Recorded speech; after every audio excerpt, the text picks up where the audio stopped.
ಎಲ್ಲ ಅಳತೆ ಮಾಡ್ಬಿಟ್ಟು ಈಗಾಗಲೇ ಸರ್ವೆ ನಂಬರ್ ಸೇರಿ ಅದ್ರಲ್ಲಿ ಹಾಕಿದ್ದಾರೆ. ಈಗ ನಮ್ಗೆ ಏನಾಗ್ತದೆ, ಗ್ರಾಮಸ್ಥರಿಗೆ ಎಲ್ರಿಗೂ ಒಂದು ಆತಂಕದ ಒಂದು ಸ್ಥಿತಿ ಮೂಡ್ಬಿಟ್ಟಿದೆ. ಇದು ನಮ್ಗೆ ಗೊತ್ತಿಲ್ಲ ಅನ್ನುವಂತ ಒಂದು ವಿಷಯ. ನಾವು ಮಾಹಿತಿ ಕೊಡಿ ಅಂತ ಹೇಳ್ಬಿಟ್ಟು ಅದಕ್ಕೊಂದು ಅರ್ಜಿನ ಹಾಕಿದ್ವಿ. ಮತ್ತೆ ಇದರ ವಿರೋಧ ನಾವಿದೀವಿ, ನಮ್ಗೆ ಇದು ಬೇಡ ಅಂತ ಹೇಳ್ಬಿಟ್ಟು ಇನ್ನೊಂದು ಅರ್ಜಿ ಹಾಕಿದೀವಿ. ಎರಡಕ್ಕೂ ಅವರು ಅಕ್ನಾಲಜ್ಮೆಂಟ್ ಕೊಟ್ಟಿದ್ದಾರೆ. ಇದನ್ನ ತಗೊಂಡು ಸೋಮವಾರ ಒಂದು ಸಾಂಕೇತಿಕವಾದ ಒಂದು ಹೋರಾಟ ನಾವು ಮಾಡ್ತಾ ಇದೀವಿ. ಯಾಕಂದ್ರೆ ಇದು ಒಂದು ಡ್ರೋನ್ ಅಲ್ಲೋ, ಇನ್ನೊಂದು ಹೆಲಿಕಾಪ್ಟರ್ ಅಲ್ಲಿ ಆಗ್ತಾ ಇದೆ ಸರ್ವೆ, ಮತ್ತೆ ಟೋಪೋ ಸರ್ವೆ. ಆಮೇಲೆ ಎಲ್ಲ ಮಾಡ್ಬಿಟ್ಟು ನೆಲದಲ್ಲಿ ರಸ್ತೆ ಮೇಲೆ ಇನ್ನೆಲ್ಲ ಕಡೆ ಕಲ್ಲುಗಳ ಮೇಲೆ ಅದು ಇದು ಬರೀತಾ ಇದ್ದಾರೆ, ಮಾರ್ಕ್ ಮಾಡ್ತಾ ಇದ್ದಾರೆ. ಇನ್ನೊಂದು ಗ್ರೀನ್ ಬೆಲ್ಟ್ ಇದು. ಹೌದು, ಅದನ್ನೇ ನಾನು ಹೇಳ್ತಾ ಇರೋದು. ಗ್ರೀನ್ ಬೆಲ್ಟ್ ಹಸಿರು ಹೋರಾಟ ಅನ್ಕೊಂಡು ಹಸಿರನ್ನೇ ನೀವೇ ನಾಶ ಮಾಡ್ಬಿಟ್ರೆ ಅದು ಚೆನ್ನಾಗಿರಲ್ಲ ಅಂತ ನಾನು ಹೇಳ್ತಾ ಇದ್ದೀನಿ.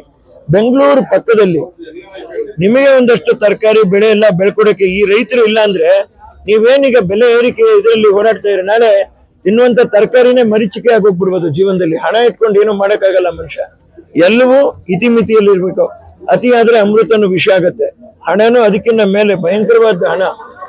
ಮುಂದೆ ಸರ್ಕಾರಕ್ಕೆ ಎಚ್ಚರಿಕೆ ಕೊಡ್ತೀರಿ? ಖಂಡಿತ ಸರ್ಕಾರ ಎಚ್ಚೆತ್ಕೋಬೇಕು. ಎಚ್ಚರಿಕೆ ನಾವು ಕೊಡೋಕೆ ಯಾರ್ರಿ? ಸರ್ಕಾರನೇ ಇದನ್ನ ಸೃಷ್ಟಿ ಮಾಡಿದವರು. ನೀವು ವ್ಯವಸಾಯ ಮಾಡಿ, ನೀವು ಇದನ್ನ ಮಾಡಿ, ಬೆಳೀರಿ, ಹೈನುಗಾರಿಕೆ ಮಾಡ್ರಿ.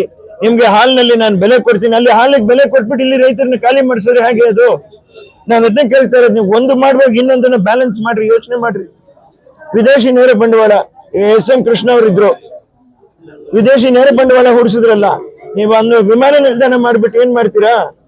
4 ಜನಕ್ಕೆ ಅದೊಂದು ಈಗ ಇನ್ಫೋಸಿಸ್ ಒಂದು ಯೂನಿಟ್, ವಿಪ್ರೋದ್ ಒಂದು ಯೂನಿಟ್, ಇಲ್ಲ ಡೆಲ್ ಅವ್ರದ್ದು ಒಂದು ಯೂನಿಟ್, ಎಲ್ಲೋ ದೂರದಲ್ಲಿ ಒಂದಷ್ಟು ಜಾಗ. ಮುಂದಿನ ಹೋರಾಟ ಹೇಗಿರುತ್ತೆ?